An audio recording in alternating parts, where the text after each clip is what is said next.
Hello class 11th student. Today I am going to explain class 11 chemistry lecture number 4 and topic is empirical formula and molecular formula. First we understand what is the empirical formula and what is the molecular formula. है ना? तो empirical formula क्या होता है, molecular formula क्या होता है, पहले उसको हम समझते हैं. empirical formula क्या होता है, simplest whole number ratio of different element present in a compound.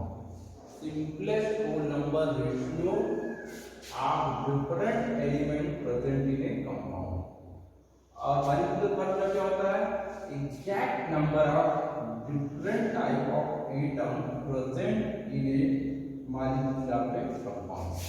ये क्या होता है, ये जितने भी एलिमेंट किसी कंपाउंड में प्रेजेंट होते हैं उसका रेशियो होता है. Exact simplest whole number ratio of different element present in a compound, है ना. जितने भी एलिमेंट प्रेजेंट होते हैं उनके नंबर का क्या होता है, एक रेशियो होता है.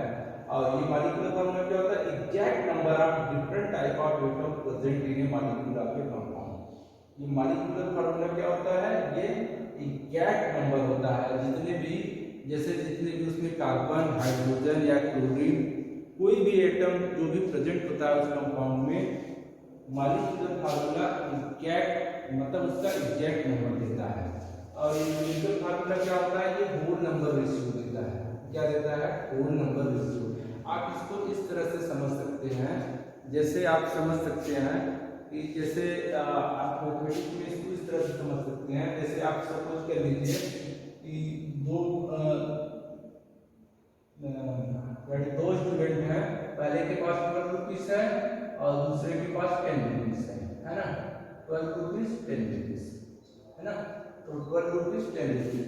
तो यहाँ पे क्या होगा कि अगर इसका हम यहाँ पे एम्पिरिकल एंड मॉलिक्यूलर फार्मूले में कन्वर्ट करें, यानी empirical ratio and molecular ratio यहाँ पे देखिए, तो यहाँ पे देखो एम्पिरिकल जो होगा यानी 12/10 यानी 2/6 यानी 6/5 यानी 6:5. इस तरह से कर सकते हो कि जो दोनों स्टूडेंट के मनी का जो रेशियो है वो 6:5 है. अगर हम इसको 12:10 में लिखते हैं, सीधा सीधा ऐसे 12:10 में लिखते हैं, तो ये क्या दिखा रहा है, देखो इसको हम इस तरह से लिख सकते हैं. ये मॉलिक्यूलर फार्मूले को दिखा रहा है और ये एम्पिरिकल फार्मूला को दिखा रहा है. तो हमने यहाँ बताया कि एम्पिरिकल फार्मूला जो होता है, अब यहाँ पे रुपीस या मनी की कोई बात नहीं है क्योंकि यहाँ पे हम केमिस्ट्री पढ़ रहे हैं. तो यहाँ पे हम नंबर ऑफ एटम्स की बात करेंगे. तो यहाँ क्या होता है, सिंपलेस्ट ये एम्पिरिकल फार्मूला क्या होता है, simplest whole number ratio of different atom present in a compound. ये और जितने भी एटम प्रेजेंट होते हैं उनका एक रेशियो होता है ना. जैसे हम यहाँ पे इसको हम सिंप्लीफाई करते हैं, जो रेशियो आता है वो एम्पिरिकल फार्मूला होता है. मॉलिक्यूलर फार्मूला में क्या होता है, exact number of different types of atom present in A molecular formula. Molecular formula में जो भी एटम्स उस कंपाउंड में प्रेजेंट होते हैं उसका एग्जैक्ट नंबर प्रेजेंट होता है ना. तो जो भी अक्सर हम यूज करते हैं मॉलिक्यूलर फार्मूला का ही यूज करते हैं. जैसे जो भी मॉलिक्यूलर मास निकालते हैं या फिर ज्यादातर केसेस में हम मॉलिक्यूलर फार्मूला का ही यूज करते हैं. तो यहाँ इसको इस तरह समझना है. तो 6:5 क्या है, ये एम्पिरिकल फार्मूला मास, और ये 1:10 जो है मॉलिक्यूलर फार्मूला. तो हम यहाँ पे अब देखेंगे कि कोई क्वेश्चन लेंगे और उसको हम डिटेल में और उसको समझेंगे और फिर उसको हम उसका जो है एम्पिरिकल फार्मूला मास निकालेंगे and molecular formula mass, empirical formula निकालेंगे एंड मॉलिक्यूलर फार्मूला निकालेंगे. जैसे अपन एक क्वेश्चन देखते हैं. An organic compound contains 10.4% carbon, 0.84% hydrogen and 89.12% chlorine. मतलब एक ऑर्गेनिक कंपाउंड है जिसमें कार्बन जो है 0.84% है, हाइड्रोजन जो है 89.12% है एंड क्लोरीन एक ऑर्गेनिक कंपाउंड है जिसमें 10.4% कार्बन है, 0.84% हाइड्रोजन है एंड 89.12% क्लोरीन है. Derive its chemical and molecular formula. हम इसका मतलब उस कंपाउंड में जो भी एलिमेंट है उनका जितना मास परसेंटेज है, मास के अनुसार जो परसेंटेज है वो दिया हुआ है, और हमको इसका एम्पिरिकल फार्मूला निकालना है एंड मॉलिक्यूलर फार्मूला निकालना है। Molecular mass of the compound, ये कंपाउंड का मॉलिक्यूलर मास दिया है 119.5 केल्विन। तो सबसे पहले हम एक टेबल बनाते हैं और इस टेबल से कैसे हम पहले एम्पिरिकल फार्मूला निकालेंगे, फिर हम मॉलिक्यूलर फार्मूला। इस तरह से पहले हम टेबल बनाते हैं। तो टेबल में पहले क्या आएगा, एलिमेंट, फर्स्ट कॉलम में एलिमेंट, फिर सेकंड में परसेंटेज, एलिमेंट का जो परसेंटेज दिया है, फिर atomic mass, relative number of atom, simplest ratio. तो पहले एलिमेंट कौन कौन से हैं, कार्बन है, हाइड्रोजन है, क्लोरीन है। तो कार्बन कितना है 10.4%, carbon is 10.4%, hydrogen is how much, hydrogen 0.84%, 0.84%, hydrogen 0.8%, 84%, chlorine 89.12%। Atomic mass carbon का कितना होता है 12, हाइड्रोजन का 1, क्लोरीन 35.5 है ना। Relative number of atom, relative number of atom हम कैसे निकालेंगे, रिलेटिव नंबर ऑफ एटम जो इनका परसेंटेज दिया है और उसको एटॉमिक मास से डिवाइड कर देंगे, यानी 10.4 upon 12, 1 upon 0.84 upon 1, 89.12%, 89.12 upon 35.5 है ना। इस तरह से हम रिलेटिव नंबर ऑफ एटम की वैल्यू निकालेंगे, यानी 10.4 upon 12, 0.84 upon 0.84 upon 1 and 89.12 upon 35.5। तो यहाँ देखिए इसको हम सॉल्व करेंगे तो ये लगभग आएगा 0.86, और ये आएगा, ये भी आएगा 1 से लेस आएगा 0.84, और ये लगभग 89.12 अपॉन 35.5। इसको सॉल्व करेंगे तो ये लगभग 2.51 आएगा, 2.51। तो अब इसको क्या करते हैं कि इसका हम सिंपलेक्स रेशियो बना लेते हैं, यानी इसमें सबसे लिस्ट कौन है, इसमें यहाँ पे लिस्ट जो रिलेटिव नंबर ऑफ एटम की जो लिस्ट वैल्यू आई है 0.84 है।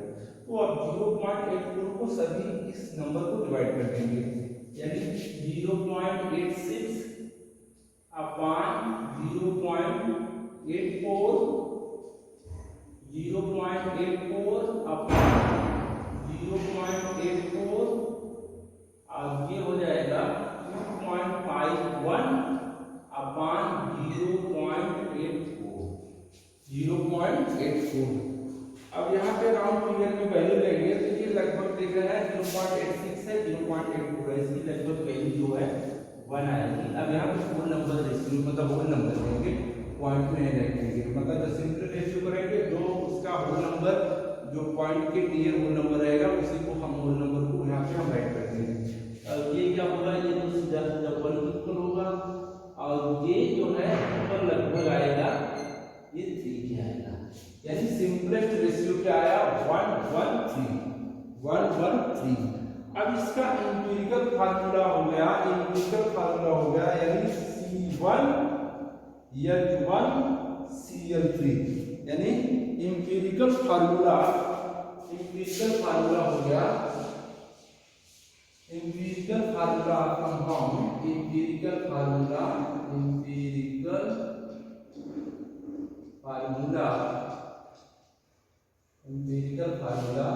कार्बन 1 C1H1Cl3, आज इसको सिंपल कर देते हैं, सब्जेक्ट वन रहता है तो हम इसको राइट नहीं करते, तो आज इसको लिखते हैं CL3।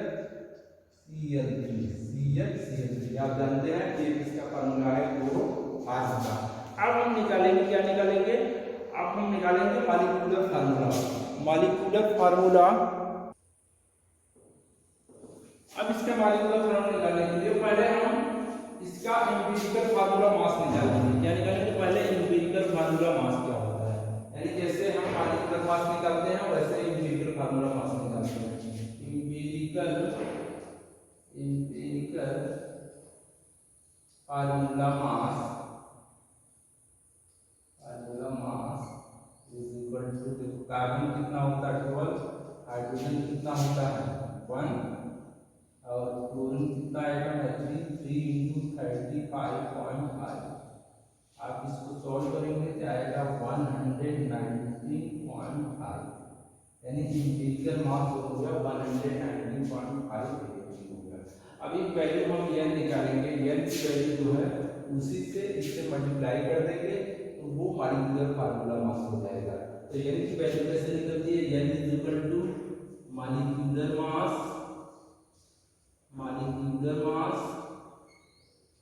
अपॉन एम्पिरिकल मास।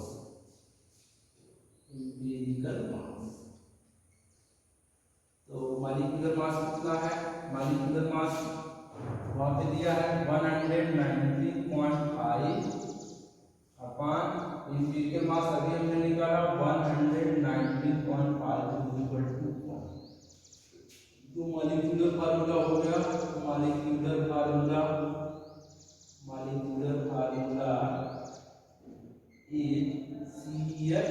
CL3, यहाँ मल्टीप्लाई कर देंगे 1 से, यहाँ इससे मल्टीप्लाई कर देंगे, किससे 1 से कर देंगे, और मल्टीप्लाई यहाँ सब कुछ 1 लग जाएगा तो 1 से यहाँ पे कोई इफेक्ट नहीं पड़ेगा, तो क्या हो जाएगा CL3।